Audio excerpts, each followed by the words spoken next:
All right, everyone, welcome back into another Prize Picks and Underdog video. Going to be touching on the top prop bets in the NBA today. Let's go ahead and get into it.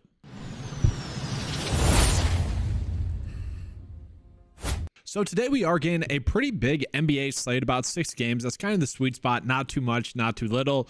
There is definitely a lot of injury news that we're waiting on. It just seems like we're in that portion of the season right now where every slate we're going to be dealing with a lot of injuries. That's going to be the case for the first game that we're going to touch on.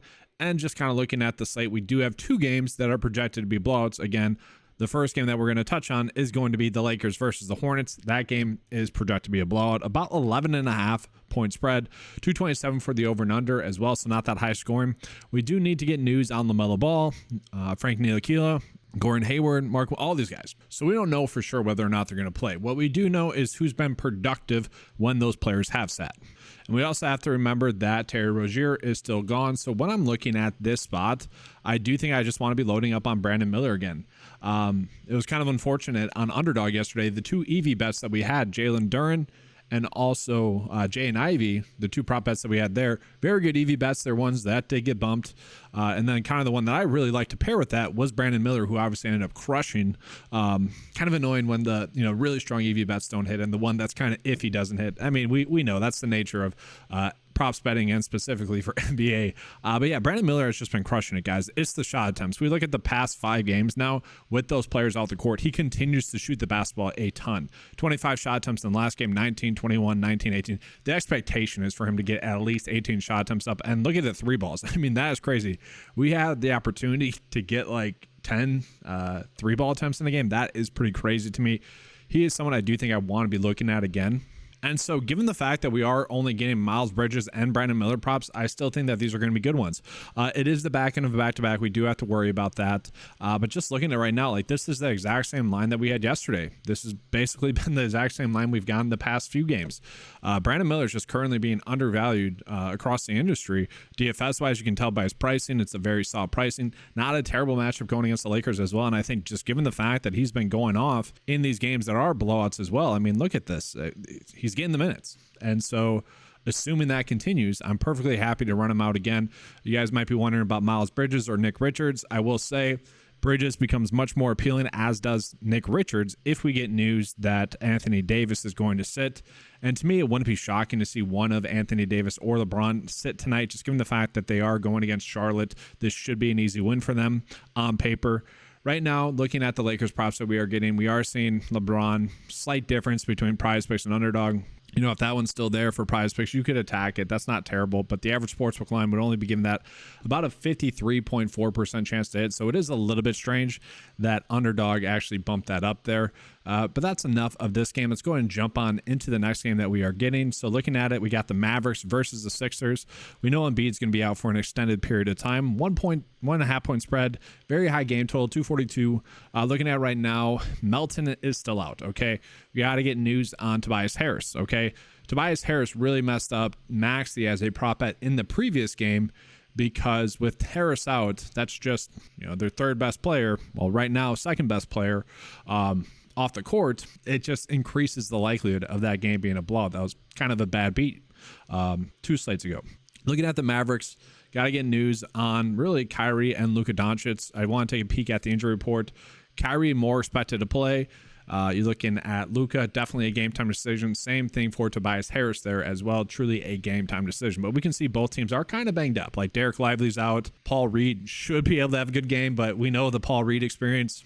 It's very much hit or miss with him. He is more of a DFS play where if he has a bad day, oh well. Whereas prospecting, that could just... I don't like to target those guys that are so hit or miss. But looking at it right now, yeah, Maxey, guys, again, like his per 36 production is through the roof with Embiid off the court. Like this is closer to what it should be, but he's averaging like 30 points per 36.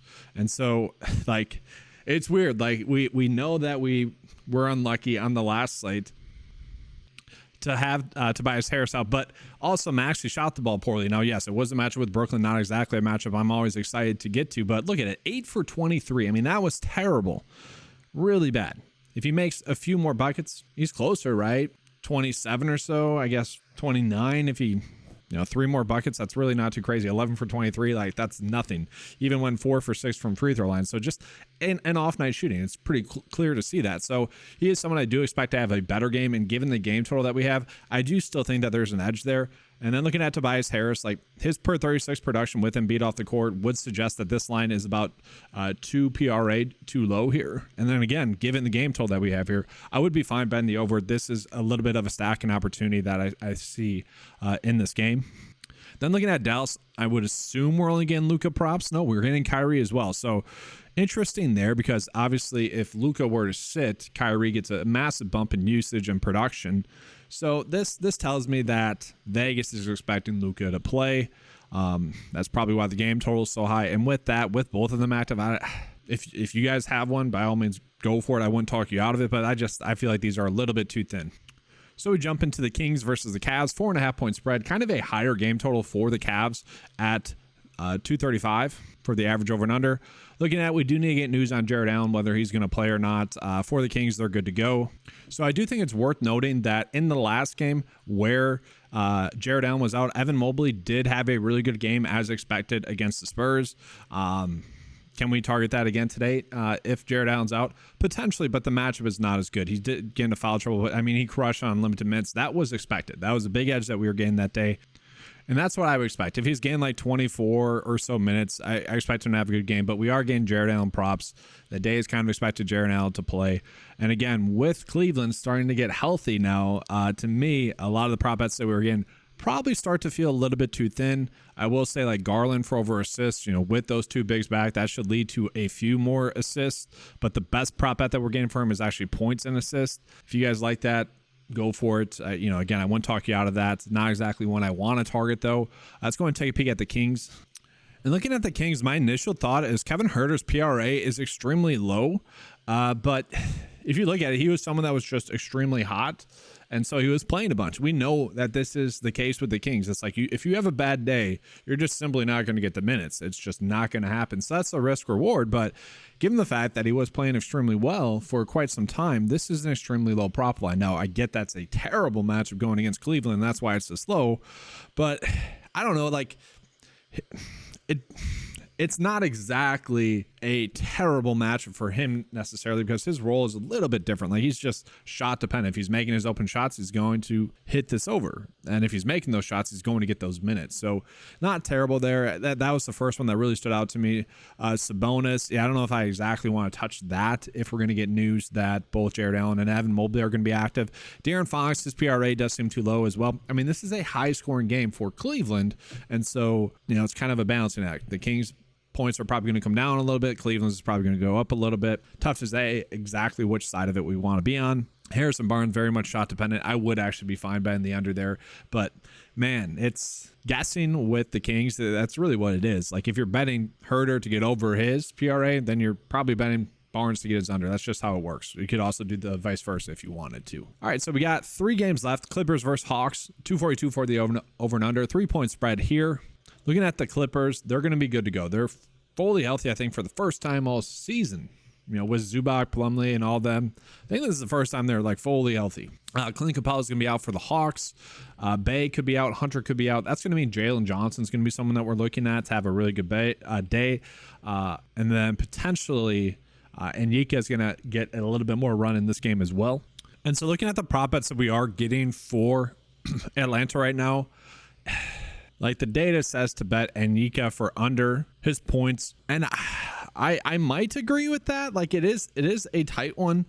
But if he's going to get 36 plus minutes in this game, now that game, I believe was an OT game for Golden State, that Golden State game. So yeah, he very rarely gets 36 plus minutes. Like it's typically capped at like 30. And so I know Clint Capella's out. That should give him more minutes. But this is really, if you're going to bet his points over 12.5, you are betting on him getting 36 plus minutes. And his per 36 production, however, with Clint Capella at the court for Anyika Okongwu is 14.4 points. So not terrible. Rebounds is at 9.9, so maybe a slight edge there. But yeah, that does feel to be a little bit too thin to me, unfortunately. And who I really want to look at is Jalen Johnson. So Jalen Johnson, again, if the other two players are out, Hunter and also Bay, Jalen Johnson is going to get a lot of minutes. He already has been getting a ton of minutes. This line that we're getting for him, PRA 29.5, does seem to be too low.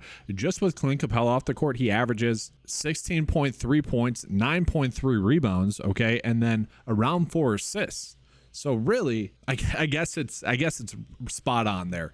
But once you take out, and I'll do it real quick, Bay or Hunter, both those numbers spike up a little bit. And don't get me wrong, this matchup is more difficult, but he is someone that typically is playing a little bit more than 36 minutes. So it's kind of a balancing act. Like, it's a tough matchup, and maybe that's why the data doesn't like it. It's more favoring the matchup, but increased role slightly, and so I would favor his over PRA at 29.5. It is a little bit crazy to me that one of the best bets that we are gaining is going to be Trae Young for over 10 assists. Now, this one is definitely being favored as a push, but 10 assists is a lot, right? This is kind of a higher scoring game, though, so I could get behind that. I don't know if I exactly want to go out of my way to target it, but it's fine. Looking at the Clippers then, Plumlee, I don't know. He's going to get 20 minutes now, but Zubac is going to be back, so that's a tough one. That's a thin one to me. Kawhi Leonard, again, we typically don't see this prop line difference here. If you guys want to run this out, 36.5 PRA, if that one's still there, by all means, that's seeming like a pretty good one that we are getting right now. James Harden was someone that I really liked yesterday. I felt like his PRA was being a little bit disrespected. And he went out and had a good game. And that's because I think Miami's defense is just much worse right now. Just with Hero, who ended up getting ruled out, but Rozier also playing a ton of minutes. Like, I felt like that was a good matchup. And, on paper, it's a good matchup again. So maybe that's something we can run out. I do want to take a peek at Plumlee's minutes. Last game, Plumlee got 26 minutes last game. That's strange. 26 minutes the last two games. Zubac last night got 18 minutes. Maybe Zubac doesn't play today, just back in a back-to-back, first game back from injury. Maybe that's something that occurs. And then this is a little bit too low of a line. Yeah, Mason Plumlee in 26 minutes. If that occurs again, and we have him projected at 25 minutes, I see he averages like 16. Like, that's just crazy. So I get why the data somewhat likes the overs there, but I don't think I want to do that. And then let's jump into the Nets versus the Warriors. 1.5 point spread, 237.5 is going to be the over and under. The Warriors are really starting to get desperate for wins right now. They're going to need it. We do know that Ben Simmons is going to be out again, so we're going to see the typical roster that we've seen a bunch for the Nets. Sharp is still out, though, so that's going to mean Claxton's going to get some run, and Claxton should be in for a good spot tonight. Now, this is one of the teams in which we are currently getting fantasy score prop bets for, and we can see right off the bat we have two decent ones, Cam Thomas for under his fantasy score, and then Mikal Bridges for over his fantasy score. Let's go ahead and take a peek at both of those. So we know Cam Thomas is very much shot dependent.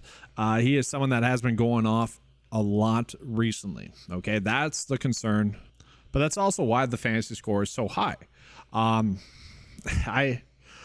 I am struggling to get there.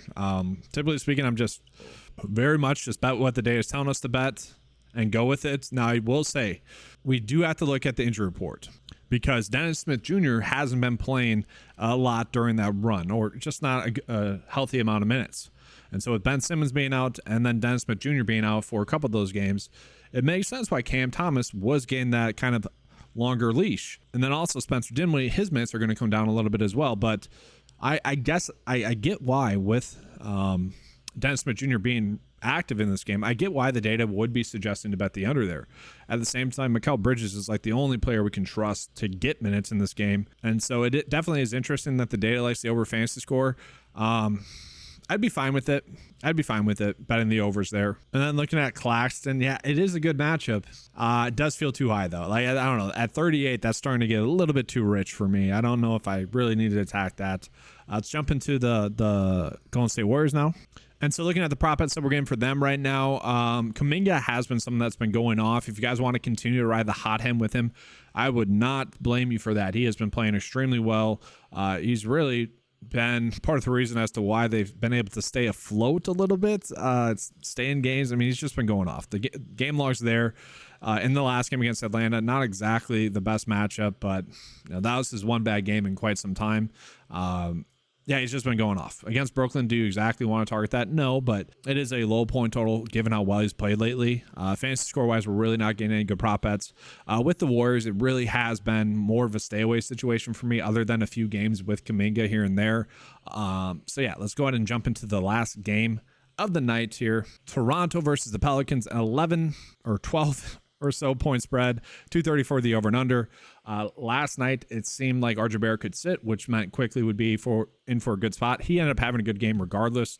I do want to call Larry Nance. If he is out, guys, we are getting a pretty good line, or we're going to get a very good spot, I should say, for J-Val. And I want to see that injury report as well. Yeah, it's tough. Like, if we knew for sure Nance was going to sit, J-Val would be a player that I would strongly suggest we'd want to go in on. Now, even as it sits right now, his lines feel a little bit too low. 28 PRA, hoping that Larry Nance sits. That's huge because it might not seem like much, but he will get more run in those games where Larry Nance is out. Whether it's 3 more minutes, 10 more minutes, he just gets more run. And with that, obviously, he's going to be more productive. And so given the line that we have, it feels too low. Now, it's not as good of a matchup as it was against the Spurs, but I would argue maybe it is. You know, Toronto, there's not as good lately. And so this is very much dependent, again, on Larry Nance sitting, but I would be fine betting that over. If you want to do points and rebounds instead, that's fine.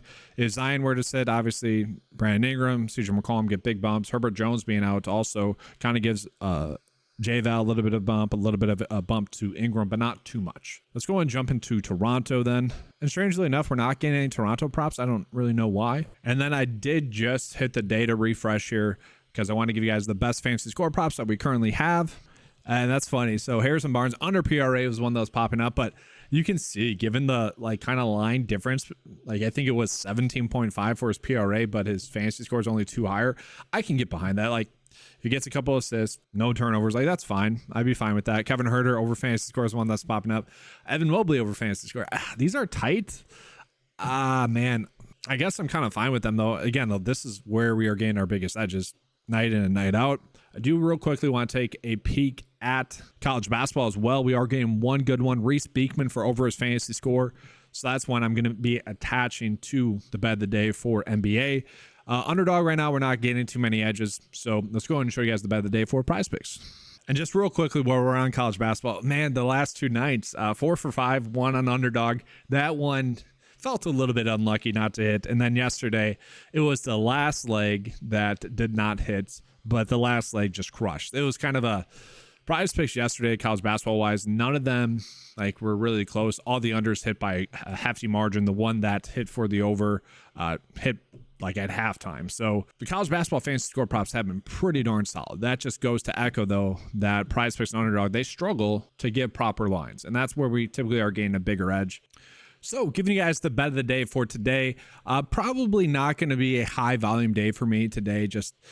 These bets are fine. I shouldn't even say that. I kind of talked through this one. I don't exactly love that. Dennis Smith is kind of the reason why it's popping up. Evan Mobley, yeah, if Jared Allen were to sit, this becomes a much better bet for him. But that's kind of all these bets. I don't really love betting Mikal Bridges for over fantasy score, even though the day is telling us to. Huerter and Harrison Barnes, I spent a little bit of a good portion of the video saying that these two don't exactly correlate together for their PRA. Can happen with fantasy score, but yeah, it does feel like a tighter board. Typically speaking, that's the case with Monday, so not going too crazy. And then I did attach the college basketball prop that we were getting right now because that's the best college basketball prop that we were getting, and I want to make this a 6-slip bet. That's going to be all for today's video. Make sure to give a like and subscribe to the channel. If you guys want access to these tools, head on over to 9to5sports.com, available for $10 a month. Thanks for watching. Have a good slate, and as always, let's keep cashing.